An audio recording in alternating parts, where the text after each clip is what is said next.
The fog was thick enough to chew on, a cold, wet blanket that clung to the rocky coast of England. A sliver of moon, the only witness, struggled to pierce the gloom. On the deck of the USS Ranger, Captain John Paul Jones paced, his face a mask of grim determination. He was a small man in stature, but his presence was immense, a coiled spring of ambition and patriotic fire. He had come to this shore not to pillage, but to strike a blow for the American cause, to show the British that their homeland was not inviolate. His target was the port of Whitehaven, a bustling hub of commerce and naval power. The plan was audacious, perhaps even foolhardy, to land a small party, spike the cannons of the fort, and set fire to the ships in the harbor. As his men rowed silently toward the shore, the only sound was the rhythmic dip of oars and the lapping of the waves. The air crackled with a tension thicker than the fog. They landed unseen and crept through the sleeping town. The sentries, lulled by a false sense of security, were nowhere to be found. The men moved like shadows, a ghost army in the heart of the enemy's territory.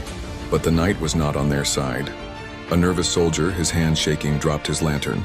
The glass shattered, and with it the element of surprise. The quiet clang echoed in the stillness, a death knell for the plan. The men froze, their hearts pounding in their chests. The moment was lost.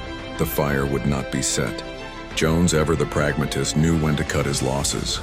They spiked the guns of the fort, a symbolic act of defiance, and retreated back to their boats. He was not a man given to grand speeches or expressions of emotion, but as he looked back at the slumbering town, a sense of quiet frustration settled over him. The raid on Whitehaven was not a resounding victory, but it was a beginning. It was a ripple that would soon become a wave.